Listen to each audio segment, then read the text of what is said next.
ભારતીય જનતા પાર્ટીએ ગુજરાત એકમે એ વખતે મને રાજ્યસભામાં જવાની તક આપી ને હું રાજ્યસભામાં ગયો હતો.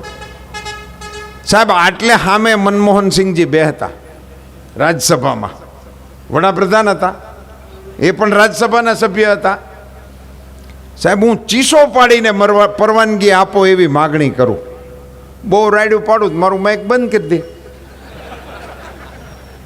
એ તો બધું વિધાનસભામાં એવું હોય, રાજ્યસભામાં, ધારાસભામાં, લોકસભામાં બધી એવું થાય.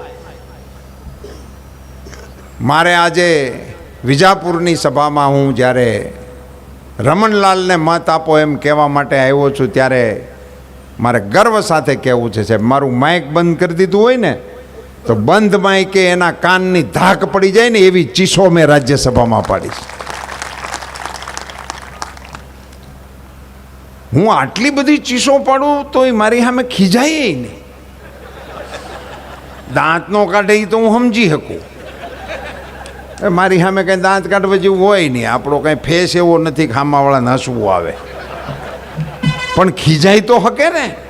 તો આપણને કમસે કમ ખબર પડે કે આપણે કીધું ત્યાં પૂગ્યું. પછી હા પાડે ના પાડે એનો વાંધો નહીં, પણ કંઈ બોલે જ નહીં, એની રેખા ન ફરે. મને ક્યારેક ક્યારેક એમ થાય કે હું રાજ્યસભામાં છું કે સપનામાં રેડું પાડું છું. તો મને હું સીણોટીઓ ભરું, પછી ખબર પડે ના સહી તો આપણે રાજ્યસભામાં. સાહેબ, કામ જે નરેશભાઈ થતા હતા ને, હું તો તમને ધન્યવાદ આપું છું કે તમે પ્રોપર ટાઈમે નરેન્દ્રભાઈના સમર્થનમાં પાર્ટીમાં આવી ગયા. હું મારો અનુભવ કહું છું, ફેક્ટ. આપણે પોલિટિકલથી બહાર હાવ રાજકીય વાતો જ કરવી એવું કંઈ જરૂરી નથી. નરેન્દ્રભાઈએ અમને સૂચના આપી કે તમે બધા સંસદ સભ્યો ડેલિગેશન લઈ જઈને વડાપ્રધાનને આવેદનપત્ર આપો. તો અડવાણીજીને મેં વિનંતી કરીને, અડવાણીજી તે વખતે આપણા લીડર ઓપોઝિશન હતા, એટલે અડવાણીજીએ ટાઈમ માંગ્યો, ટાઈમ મળી ગયો, અમે આવેદનપત્ર એક બનાવી નાખ્યું. અડવાણીજીએ ટાઈમ લીધો હતો એટલે અમે એમની આગેવાનીમાં મળવા માટે ગયા. અને અડવાણીજી હતા એટલે અમારે કોઈ કાંઈ બોલવાનું હતું નહીં. હું તો હજી ત્યારે નવો એટલે મને કાંઈ બહુ એવું એ વખતે વડાપ્રધાન સાથે વાત કરવી વગેરે આપણા માટે એટલું બધું ફાવે નહીં. અને મારું હિન્દી પાછું તમને તો ખબર છે, મારું ગુજરાતી એ અડધાને સમજતું નથી, હિન્દીનું તો મારું શું થાય. એટલે આપણે ન બોલ્યા એમ 9 ગુણ. અડવાણીજી હાજર હતા. અડવાણીજીએ એટલી સુંદર રીતે આપણો નર્મદાનો કેસ કેલા સાહેબ પ્રધાનમંત્રી સામે મૂક્યો કે કોઈ સાધારણ માણસ હોય ને, જેને કોઈ જ્ઞાન ન હોય તો પણ કન્વિન્સ થઈ જાય એવી સારી રીતે કેસ મૂક્યો. આખી વાત થઈ ગયા પછી ઓલું આવેદનપત્ર અમે આપ્યું હતું ને, એ વડાપ્રધાનને આપ્યું અને આવેદનપત્ર એમણે સ્વીકાર્યું. અમે થોડાક ફોટા પડાવ્યા અને આવેદનપત્ર લઈને આમ મનમોહનસિંહજીએ વાંચ્યું અને વાંચતા વાંચતા અડવાણીજીને સામે જોઈને બોલ્યા, ये अभी तक नहीं हुआ है. ઓહો, હું તો ગળગળો થઈ ગયો. મેં કીધું આ તો આજે સાંજે ને સાંજે પરવાનગી આવી જાય. હરખ થઈ જાય ને આપણને એમ કે આપણે તો અમે કીધું આપણે તો આજ જઈને મોદી સાહેબને આ ખુશખબરી સમાચાર દેવું કે આજ કામ પાડી દીધું, દિલ્હીમાં આપણો વટ પડી ગયો. આવેદનપત્ર આપીને અમે બહાર નીકળ્યા. એટલે હું તો હરખમાં અડવાણીજીને પડખે સીડ્યો આપણી સંસદની ગેલેરીમાં, અને પડખે ચડીને અડવાણીજીને કીધું, अडवाणी जी अगर हम 6-8 महीने पहले ये आवेदन पत्र दे देते तो शायद अभी तक मंजूरी भी मिल गई होती और अपना काम भी हो गया होता. आपके प्रति प्रधानमंत्री के दिल में बहुत सद्भाव लगता है, इसलिए उन्होंने बहुत गंभीरता से लिया. मैं इसके लिए आपको अभिनंदन देता हूँ. अडवाणी जी मारी हम फिर आओ, मैंने कहा रूपाला तुम अभी नए हो, मैं जब भी जाता हूं तब भी यही बोलते हैं कि अभी तक नहीं हुआ. अरे आते कोई काम करवानी રીત કહેવાય યાર. આવી રીતે કામ, દેશના કામ આવી રીતે કેવી રીતે થાય છે? હું તો ટાઢો પડી ગયો હા. અને પછી થયું એવું છે, પછી કોઈ કેટલાય મહિના વી ગયા, કોઈ જવાબ ન આવ્યો અમારા આવેદનપત્રનો. સાહેબ, તમને 10 વર્ષ સુધી આવી અગત્યની યોજનાની પરવાનગી ન આપી અને દેશની જનતાના આશીર્વાદથી નરેન્દ્રભાઈને વડાપ્રધાન પદે બેસવાની તક મળી. નરેન્દ્રભાઈ વડાપ્રધાનની ઓફિસમાં બેઠા 17મા દિવસે આ પરમિશન વગર માગે ગાંધીનગરમાં આવી. આ કેટલાક લોકો ડબલ એન્જિન ગોતે છે ને એને કાનમાં કહેજો, આને કહેવાય ડબલ એન્જિનની સરકાર. આપણું ગુજરાતનું એન્જિન એકલું ધક્કો મારતું હતું ને તો પરવાનગી નહોતી આવતી. કેન્દ્રમાં આપણે બીજું એન્જિન લગાડ્યું ને એટલે પરવાનગી ઢાળમાં પાણી આવે એમ આવી ગઈ. આ લોકો એન્જિન ગોતે છે, એટલે ડીઝલનું લગાડશે કે ઇલેક્ટ્રિકનું લગાડશે, બેયને વશમાં લગાડશે કે એક વાહે લગાડશે. અકલના ઓથમીરો, એન્જિન ડબલ એવા ન હોય. રાજ્ય સરકારની દરખાસ્ત હોય ને ભારત સરકાર ટેકો આપે એને ડબલ એન્જિન કહેવાય. ભારત સરકારની યોજના હોય ને રાજ્ય સરકાર ટેકો આપે એને ડબલ એન્જિન કહેવાય. ખેડૂતોની સભામાં હું બેઠો છું. ગુજરાતના ખેડૂતો 18% વ્યાજે પૈસા લેતા હતા. 18% વ્યાજ હતું. મંડળીઓમાં અમે બેઠા હોય અને સામે બેઠા હોય એને બધાને ખબર હશે. 18% વ્યાજ. કલ્પના કરો, 18% વ્યાજ. અહીંયા આમ રોકડમાં લેવા દેવાનું હોય તો શું ભાવ આલે છે?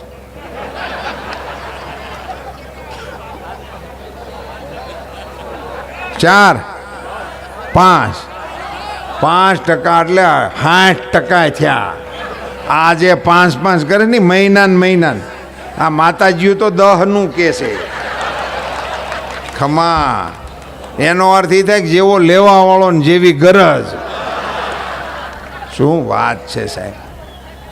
એ ચકરડીમાં જે ચડી જાય ને એ કોઈ દિવસ એમાંથી બહાર ન નીકળી શકે. મિત્રો, ખેડૂતોની સભામાં મને કહેતા ગર્વ થાય છે. ગુજરાતમાં ભારતીય જનતા પાર્ટીનું રાજ, હિન્દુસ્તાનની અંદર ભારતીય જનતા પાર્ટીનું રાજ. ગુજરાતના ખેડૂતોને 0% પૈસા મળે એવી વ્યવસ્થા. અને હું 0% કહું એનો અર્થ એવો નહીં કે બેંકવાળાએ વ્યાજ છોડી દીધા છે.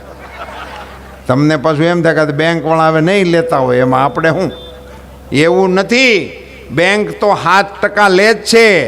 પણ ભારત સરકારે એવું કીધું કે આપણા ખેડૂતો જો સમયસર પૈસા ભરી દે, જે વર્ષે લીધા હોય એ જ વર્ષે ભરી દે, તો 3% ભારત સરકાર આપશે.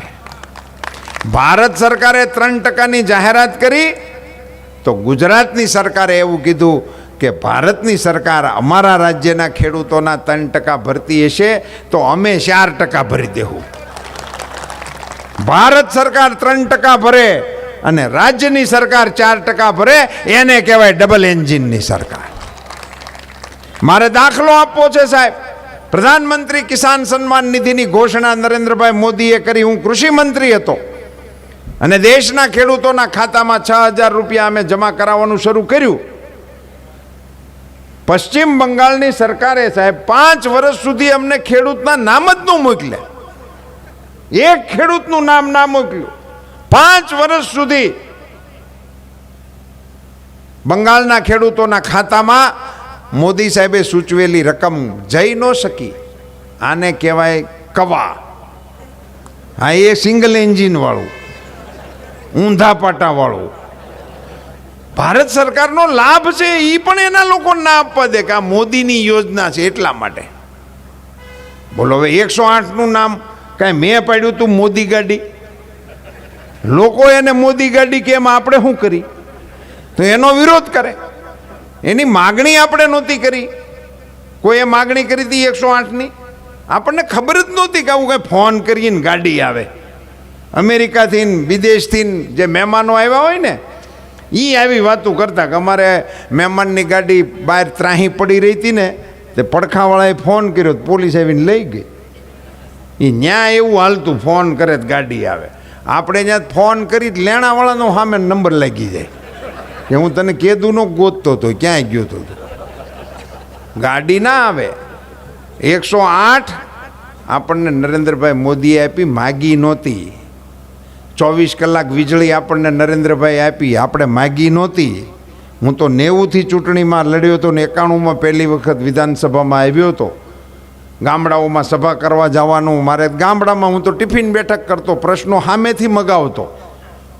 તો સાહેબ, ગામડાઓની આવી સભામાંથી અમે નીકળ્યા હોય ને તો અમારા વડીલો હોય ને, કાકા થતા હોય એવા, મારે તો ત્યાં હોય અમારા વિસ્તારમાં, તો એ પડખે ચડીને કહેતા ભાષણ તું બહુ જોરથી કરસ, પણ વાલુટાણે વીજળી ન જાય એવું ગોઠવજો.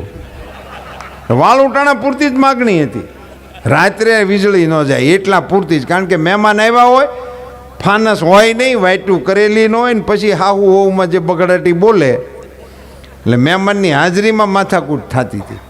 એટલા પૂરતી આપણી માગણી હતી. એ 24 કલાકની એણે આપણને વગર માગે આપી. મિત્રો, આ બધું કેમ થાય આવું વગર માગે આપવાનું કારણ કે ગરીબીનો કાંકરો બૂટમાં ક્યાં કઠે છે એનો સ્વયં અનુભવ આપણા નરેન્દ્રભાઈ મોદીને. એટલે એણે કાંકરી કાઢી નાખી પોતાની મેળે, એને ખબર હતી એટલે એમણે આપી. બહેનો અહીં મારી સભામાં બેઠી છે એટલે મને કહેવત યાદ આવે, માં બીજા વગડાના, એવું બોલીએ તો મોઢું ભરાઈ જાય ને. પણ બીજી એક કહેવત છે ખાસ એની કરતાં અગત્યની, કે માગ્યા વગર માય ન પીરે. આમ ભલે વગડાના વાહ કયો તમે, પણ માગવું તો પડે જ, ન માગો તો માં પણ પીરે. એવી કહેવત છે. આપણી ગુજરાતીની કહેવતો એટલી બધી ચોખ્ખી છે કે જે કંઈ તમે કહેવતમાં લખેલું એની 100 વર્ષે કોઈ ખોટું ન પાડી શકે. માગ્યા વગર પણ પીરહે, માં ન પીરશે, માગ્યા વગર પણ આપે, એનું નામ નરેન્દ્ર મોદી છે. સાહેબ, કેટલી વાતો મારે આપની સામે કરવી. નરેશભાઈએ બહુ સરસ વિષય કાઢ્યો કે વિશ્વના નેતા તરીકે આજે નરેન્દ્રભાઈ ઉભરી રહ્યા છે. મને યાદ આવે છે કે નરેશભાઈ છે ને એ વખતની એની ટોળીમાં અભ્યાસુ માણા હતા, એમાં જાજો ભાગ ગોફણિયા હતા, પણ આ માણા એક અભ્યાસપૂર્ણ આવતા, એટલે અમારે મુકાબલો કરવામાં લેસન કરવું પડતું. એટલે અત્યારે વિશ્વ કક્ષાએ જ્યારે G20નું નેતૃત્વ નરેન્દ્રભાઈને સોંપાતું હોય, એટલે સત્તાવાર રીતે ભારત આજે વિશ્વના નેતા પદે બેસતું હોય એવા દ્રશ્યો આપણને દેખાતા હોય, અને નરેશભાઈ અફસોસ ત્યારે થાય કે એના માટે હીન કક્ષાના શબ્દ પ્રયોગો ચૂંટણી માટે કરો તમે. નરેન્દ્રભાઈ મોદી માટે ગાલી ગલોચ કરો છો તમે, મત માટે. તમારી પાસે કોઈ વાત કરવાનો વિષય નથી, એટલા માટે તમારે આવું બોલીને મત માગવાના. ગુજરાતની ચૂંટણી છે, ગુજરાતના પનોતા પુત્રનું અપમાન કરીને ગુજરાતમાંથી તમને કાંઈ નહીં મળે. તમે કેવી વાતો કરો છો? નરેન્દ્રભાઈ મોદીનો તમારે વિરોધ કરો છો. તમને ખ્યાલ છે મોદી સાહેબે શું કર્યું છે? આ કોરોનાની ઝપટ આખી દુનિયાએ જોઈ. સ્વજનો નહોતા કોઈ ઘરવાળાની ચાકરી કરતા, પોઝિટિવ આવ્યું એમ ખબર પડે ગમે ત્યાં નાખ્યા. ઘરમાં કોઈ રાખવા તૈયાર નહોતું. અમારે કાઠિયાવાડમાં મુંબઈથી કે અમદાવાદથી મહેમાનો આવે ને તો 20-25 જણા વાહે ફરતા હોય. અમારે ઘેરે આવો, અમારે ફળીએ આવો, અહીં ચા પીવા આવો, અહીં જમવા આવો. પણ આ કોરોના થયા કેડે મુંબઈથી મહેમાન આવે એમ ખબર પડે ને તો પોલીસને ફોન કરતા હતા કે ગાડી આવી છે. કે અમારા ગામમાં બિયારણ નથી, ગાલી દે. કે અનુભવ હતો આણી કરી છે. ગામે ગામ ફાટક મૂક્યા હતા, ફાટક બનાવી દીધા હતા. ગામવાળા ત્યાં ઊભા રહેતા 2 જણા બળા લઈ, કોઈ ઘરી ન જાય હાટું. આવો કારમો કાળ હતો સાહેબ. એ વખતે 130 કરોડના નાગરિકોના જીવનની રક્ષા કરવા માટે ધૈર્યપૂર્વક નરેન્દ્ર મોદીએ પ્રયાસ કર્યા સાહેબ. અને આજે હું અને તમે આ વગર શીખલાએ સભા કરીએ છીએ. શેકલું હાલશે કે નહીં હાલે? આની કોઈ શું કહો છો? હું હજી આમ ગાંઠિયાવાડમાંથી હાલ્યો આવું છું ને એટલે મારું હાલે છે. માસ્ક વગર હું અને તમે સભા કરીએ છીએ. અમારે શું હતું, વાવણીમાં બળદને મોઢું ન મારે નહીં હાટું એને મોઢે શીકલું ચડાવી દેતા.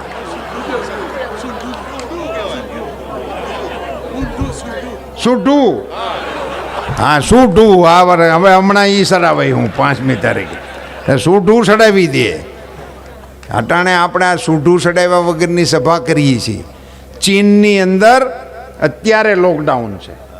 ટુડે, આજની તારીખે ચીનમાં લોકડાઉન છે. ચીનનો ટપ્પો નથી પડતો, એમાંથી ભારતને હેમખેમ બહાર કાઢ્યું છે. આખા વિશ્વમાં એક અવાજે આખું વિશ્વ એવું બોલે છે, આખું વિશ્વ, કે કોરોનાના મેનેજમેન્ટની અંદર ભારતે જે રીતના પગલાં ભર્યા એવા દુનિયાના કોઈ દેશે નથી ભર્યા, ઇન્ક્લુડિંગ અમેરિકા. આ વિશ્વ આખાનો મત છે. 7-8 જણા નથી માનતા.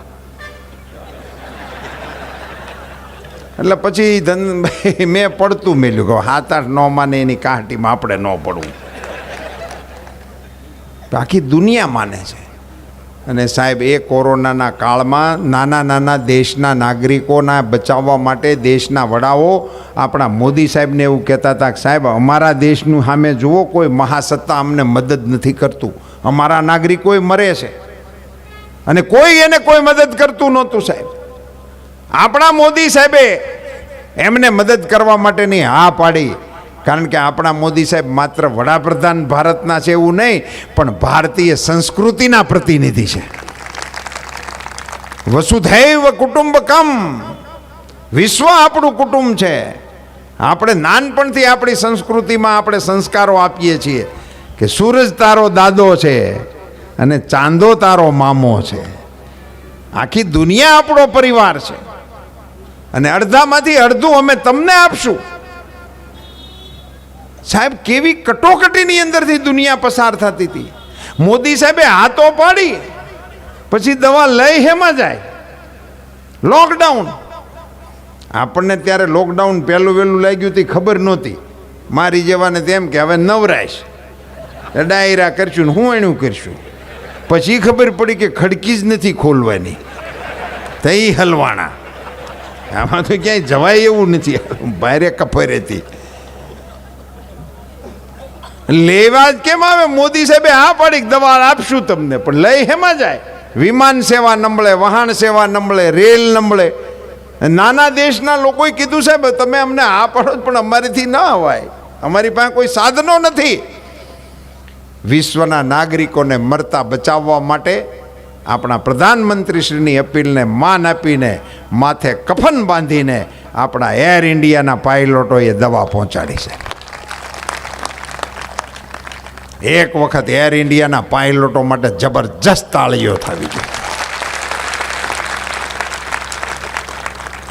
અમારે એર ઇન્ડિયાના પાયલોટોનો લોગો મહારાજાનો મોટી મોટી મૂછુંવાળો છે. કોણે બનાવ્યો છે, ક્યારે બનાવ્યો છે, આપણને ખબર નથી. પણ મારે તો બધા ડાયરામાં બેહવાનો શોખ ને, મારી અડખે પડખે આવી બધી વાતો બહુ વહેલા રાખે. મરદે આંબલી, રણસિંગા વાગે, શુરા જાગે, કાયર ભાગે, કામ પડે મર્દોની હાકે, ધ્રુજે ધાકે, ધૂળ્યું ફાકે, તોય લડે મેદાને, મરવા અવસર વરવા, મરદ કસુંબલ રંગ ચડે. એવી બધી વાતો બહુ હાલે ને. એમાં એવું બધું બહુ આવે, મૂછે લીંબુ લટકે છે. મને એવો એકલા એકલા વિચાર આવે કે એ આંકડા કેવા ટાઈટ આવતા છે. મૂછે લીંબુ લટકે.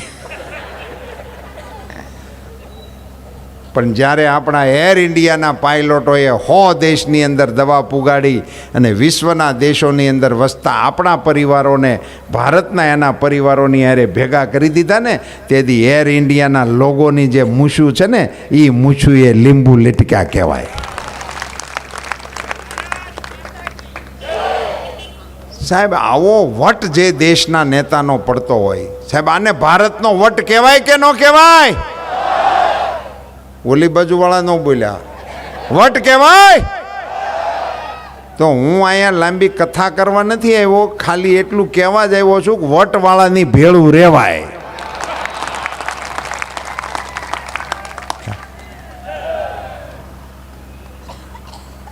એક નાનકડી વાત એ બી કરવી છે મારે. મેં મારી વાતનો પ્રારંભ નર્મદાજીથી કર્યો હતો, અને જેને મેઘાપાઠ કરે 20 વર્ષ સુધી કોર્ટની અંદર આપણને એના ધક્કા ખવડાવ્યા. કેલા સાહેબને આગળ ઊભા કરું ને તો એ કેસની સિલસિલાબંધ વિગતો તમને આપી શકે. કેટલા હેરાન કર્યા. અને સાહેબ, એક વકીલ આપણે રાખવો હોય તો હા સડી જાય એવા વકીલોની ફોજ લડતી હતી. એની ફી ક્યાંથી આવતી હતી? ભારત વિરોધી તાકાતોના ઈશારે આપણા પ્રોજેક્ટને ઘોંચમાં ઘાલવા માટેના પ્રયાસો થયા. આપણા રાજ્યને એટલું બદનામ કર્યું. આ પ્રોજેક્ટ વર્લ્ડ બેંકની સહાયથી હતો. વર્લ્ડ બેંક પૈસા આપવાની હતી. આ મેઘાના પાપે વર્લ્ડ બેંકે આપણી યોજનામાંથી પીછેહટ કરી લીધી. એણે કહી દીધું કે અમે આ પ્રોજેક્ટમાં પૈસા નહીં આપી. આવી સ્થિતિ જે કરી, હમણાં કોંગ્રેસના નેતા ભારત જોડો યાત્રા ઉપર છે. એટલે મારો એમાં વિરોધ નથી. આપણે તો યાત્રાના મલકના માણસ છીએ ને. અહીં તો હાલતું જ હોય બોલ મારી અંબે જય જય અંબે. અહીં તો હાઈવે બંધ થઈ ગયા હોય. અમારી બાજુ ગિરનારની લીલી પરકમમાં હાલતી હોય, થેપલા બાંધ્યા હોય ને બધા નીકળી જાય. એટલે આપણને યાત્રાનો વિરોધ નથી. કાંઈ કામ નો જવાય, કરે યાત્રા, એમાં આપણને શું વાંધો છે. પણ તમે મેઘા પાટકરને કેમ રાખો છો હારે? મેઘા પાટકરને તમે તમારી સાથે કેમ યાત્રાની અંદર જોડ્યા? નરેશભાઈ, મેં આ મુદ્દો ઉપસ્થિત કર્યો એક સભામાં, એમનો ફોટો જોયા પછી તો રઘુરામ શર્મા કરીને કોંગ્રેસના નેતા, અત્યારે ગુજરાત કોંગ્રેસના ઇન્ચાર્જ તરીકે ગુજરાતમાં કામ સોંપ્યું છે, એનો આપણને એનોય વાંધો નથી. પાર્ટી છે અને બધા પાર્ટીના આપણા આગેવાનો અહીંયા સંભાળતા હોય, એમના આગેવાનો આવે, એમાંય મારો વાંધો નથી. પણ એણે એવું નિવેદન આપ્યું કે મેઘા પાટકરને ગુજરાતની ચૂંટણીનો સંબંધ શું છે? અરે ભૈયા, 20 વર્ષ સુધી અમારી આ વિકાસની રેખાને અટકાવવાનું પાપ જેના ખાનામાં લખેલું છે, એને ગુજરાતની ચૂંટણીને શું સંબંધ છે એવું પૂછો છો? હું વિજાપુરની આ સભામાં ઉત્તર ગુજરાતની તરસી ધરતી ઉપર પાણીનું ટીપું એક આપણને જડતું નહોતું, એને પાણીના પ્રવાહને વાળવા માટેનો જે પ્રયાસ ચાલતો હતો, એમાં જેણે રોડા નાખ્યા હોય એને સજા કરવી જોઈએ કે નહીં એવું પૂછવા આવ્યો છું. સજા કરવી જોઈએ. તો મિત્રો, એને આપણે ધોલ ધપાટ કરવા ન જવાય. સજા કરવી હોય તો 5મી તારીખે કમળના નિશાન ઉપર કચકચાવીને મતદાન કરો. મિત્રો, કામ કાંઈ નહીં. રોડ અમારા, રસ્તા અમારા, નિશાળું અમારી, દવાખાના અમારા, બધું બનાવ્યું અમે. અને એમણે બોર્ડ મારી દીધું નરેશભાઈ કે અમારું કામ બોલે છે. અરે મેં કીધું નરેશભાઈને હવે યાદ નથી કે આપણે સરકારમાં કેદી હતા અને કામ બોલે છે. તમે યાર કઈ રીતે ચૂંટણીઓ લડો છો? પછી મેં વિચાર કર્યો કે આપણે એવું હાવ ખોટું ન બોલાય, આપણે સંશોધન કરો કયું કામ બોલે છે. તો મારી તપાસમાં નીકળ્યું કે કઈ વખતના મુખ્યમંત્રી છે, કદાચ નરેશભાઈના ખ્યાલમાં હોય તો પાછળથી પૂછી લેજો, પણ પરદેશી બાવળનું બિયારણ મગાવ્યું આપણા રાજ્યમાં. નર્સરીઓ હતી હો, તમે કોઈ જોયું હોય તો નર્સરીઓ. હું નવો ધારાસભ્ય તે મેં નર્સરીનું બોર્ડ સાંભળ્યું તે હું ત્યાં ગાડી ઊભી રાખી. મારે એમ કે આંબા બાંબા છે, કેસરની કલમું છે કે નવા કોઈ ફ્રૂટ આવ્યા હોય. મેં પૂછ્યું, મેં કીધું આમાં છે કોઈ સારા રોપડા? તો મને કે ના સાહેબ, આ તો બાવળની સ્પેશિયલ નર્સરી છે. હવે એ તો ત્યાં તો નાનો માણસ હોય, નર્સરી એ મજૂરો હોય, એની અરે કાંઈ આપણે ઝઘડો ન કરાય ને. મેં સરકારમાં તપાસ કરી ત્યારે મને જવાબ મળ્યો કે આપણા દેશમાં બળતણની બહુ અછત છે અને એને કારણે લોકો હારા ઝાડવા કાપી નાખે છે. એ નહીં બચાવવા હાટું થઈને આપણે વિદેશથી આ પરદેશી બિયારણ મગાવ્યું છે. તમે કરો. આપણા વડીલો એવું કહેતા કે બાવળ ન વવાય, વાયણે વાવ્યા. એ ગામો ગામ બોલે છે. ગમે ત્યાં ગાડી ઊભી રાખો. લ્યો, તમે આખા ગુજરાતમાં ગમે ત્યાં ગાડી રોડને કાંઠે ગમે ત્યાં પેશાબ પાણી કરવા ઊભી રાખો ને તો એ બોલે છે, કામ બોલે. એ હામો ઊભો જ હોય. અને એવી કજાત જાત લઈ આવ્યા છે, એવી નકટી જાત જેને કહેવાય. કાપો એમ બમણી થાય. લો બોલ, કાપે જાતી જ નથી, ગમે એટલી કાપો. કાંપેથી એ ખૂટે એવી નથી. એની એક દેશી દવા આપણા કોઠાસૂજવાળા માણસોએ શોધી કાઢી કે એને જેસીબી મારીને મૂળિયું કાઢી નાખો તો હુકાય. આ વખતની ચૂંટણીમાં તમને જેસીબીથી મૂળિયા કાઢી નાખવાની ભલામણ કરવા આવ્યો છું. પણ ને નડ્યા રાખે આ લોકો. અને ભલા માણા એક પરદેશી બાવળની જાહેત આપણને આટલી નડે.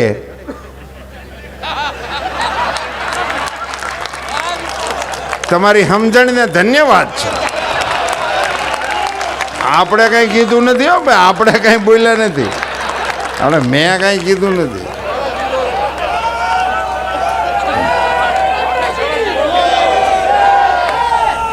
નરેન્દ્રભાઈ મોદીએ હમણાં એક નૌકાદળની અંદર એક જહાજ જોડ્યું.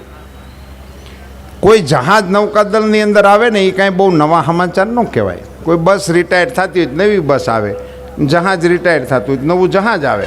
પણ આ જહાજની વાત હું અહીંયા વિજાપુરની ધરતી ઉપરથી એટલા માટે કહેવા માગું છું મિત્રો, એક જહાજ એની કિંમત છે 20,000 કરોડ રૂપિયા. એક જહાજ 20,000 કરોડ રૂપિયાનું.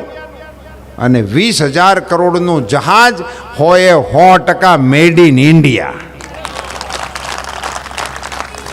હાદી બંદૂકો ઠેઠે કરવાની હતી ને એ અહીં નહોતી મળતી, એ વિદેશથી મગાવવી પડતી હતી. તમારી બાજુ મજલ્લોડ બંદૂકોનું ચલણ ખરું? ઉપરથી ભરવાની આવતી ધડીંગ ધડીંગ. એને ફોડવા હાટું થઈને એના કાનમાં કેપ મૂકવો પડે, તાંબાની કુંડી જેવું આવે. એ કેપ મૂકીને પછી ઘોડો પસાડો ભડાકો થાય. તે એ કેપડી તાંબાની આપણા દેશમાં નહોતી બનતી. કેપડી બંદૂકડી એવું આપણા દેશમાં નહોતું બનતું. એને બદલે 20,000 કરોડનું જહાજ, એની ઉપરથી પ્લેન ઉડી શકે, હવાઈ પટ્ટી એની અંદર, એની ઉપર INS વિક્રાંત, એની ઉપર પ્લેન ઉતરી શકે, ત્યાંથી ચડી શકે. એકલું હિન્દ મહાસાગરની અંદર ઊભું હોય ને તો 500 કિલોમીટર દુશ્મનને ડારો આપી શકે કે ન્યા રહેજો. એવું જહાજ મોદી સાહેબે મૂક્યું. પણ હું એ સમાચાર દેવા અહીં નથી આવ્યો. હું એટલા માટે આવ્યો કે સાહેબ એ જહાજ લોકાર્પિત કર્યું મોદી સાહેબે, ત્યારે એના અંદર નૌકાદળનો જે ધ્વજ ચડે છે સાહેબ, એ ધ્વજની અંદર ત્યાં સુધી, એટલે અત્યાર સુધી 2 મહિના પહેલાં સુધી વિક્ટોરિયન ચિહ્ન હતું સાહેબ. નૌકાદળના ધ્વજની અંદર વિક્ટોરિયાનું ચિહ્ન, અંગ્રેજોનું ચિહ્ન. બ્રિટિશ રૂલ વખતે નૌકાદળમાં જે ધ્વજા હતી એની આપણે હકાડી 75 વર્ષ થયા. આઝાદી આવી ગઈ અને અંગ્રેજો વિયાઈ ગયા. એના લીસોટા હજી હતા. ઉત્તર ગુજરાતની ધરતી ઉપરથી મારે કહેવું જોઈએ કે ઉત્તર ગુજરાતના સંતાને એ ગુલામીના નિશાનને ભૂંસી નાખ્યું. અને સાહેબ એની જગ્યાએ જે નિશાન લગાડ્યું, શિવાજી મહારાજની સેનાના નૌકાદળના અંદર જે નિશાન લાગતું હતું એ નિશાન ભારતના નૌકાદળમાં લગાડ્યું. હું આ સભામાં પૂછવા માંગુ છું કે છત્રપતિ શિવાજી મહારાજની સેનાના નૌકાદળના કાફલામાં જે ચિહ્ન લાગતું હતું એ ભારતના નૌકાદળની અંદર લાગે છે. અગર નરેન્દ્ર મોદી વડાપ્રધાન ન હોય તો આ ઘટના બને ખરી? છેવાડે આમ ના પાડે છે લોકો. બોલો, લોકોને કેટલો પાકો ભરોસો છે. આમાં 56ની છાતી ન જોઈ, આમાં 56 ગુણ્યા 56ની જોઈ. ત્યારે આ કામ થાય. શિવાજી મહારાજનું નામ પડે ને મિત્રો, કન્યાકુમારીથી કાશ્મીર સુધીનો હિન્દુસ્તાનનો જુવાન ઊભો થઈ જાય. જય ભવાની, જય ભવાની, જય ભવાની. તમારું જોશ જોઈ ને મને એક નાનકડો સુધારો કરવાની ઈચ્છા થાય છે. સાધારણ નાનો એવો કરશો? હું બોલાવું જય ભવાની, તમારે કહેવાનું કોંગ્રેસ જવાની. નાનું એવો ટેકનિકલ છે. જય ભવાની, જય ભવાની. હાંકજો હવે હમણાં અઠવાડિયું. પણ એ જવાની ક્યારે? તમે અહીંથી ઘેરે જઈને વાહે પડો ત્યારે. ઘેરે જઈને ખાઈને સૂઈ જાઓ, સભા બહુ સારી હતી, તો નહીં જવાની. ઘેરે જઈ અહીંથી હમણાં સભા પૂરી થાય એટલે ઘેરે જ જશો, એટલે પૂછશે તો ખરા જ ઘેરે, ઓ રંગ રસિયા ક્યાં રમી આવ્યા રાસ જો, આ ખલડી રાતી ઉજાગરા ક્યાં કર્યા? એ તો નરેશભાઈને પૂછે, તમને જ પૂછે જ ને. અહીંથી જ આવ્યા તોય પૂછશે ક્યાં ગયા હતા. એટલે સાધારણ રીતે તમે એવું કહેશો કે ચૂંટણીની સભા હતી ને રાજકારણની વાત હતી, એમાં તને ખબર ન પડે. કોંતીભાઈ લગભગ આવું ને, કોંતીભાઈ કીધું કે લગભગ આવું છે.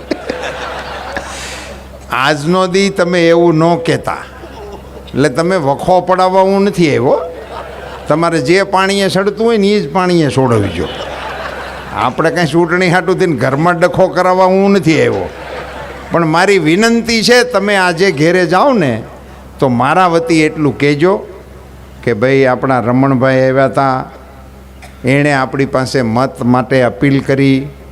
નરેશભાઈ સભામાં આવ્યા હતા, અમદાવાદથી કેલા સાહેબ આવ્યા હતા, આપણા સંસદ સભ્યશ્રી આવ્યા હતા. મંચ ઉપર જેટલા આગેવાનો છે એમાંથી તમને જેટલાના નામ યાદ રહે એ આગેવાનો આવ્યા હતા. અને પરસોત્તમ રૂપાલા રૂબરૂ આવ્યો હતો. કહેશો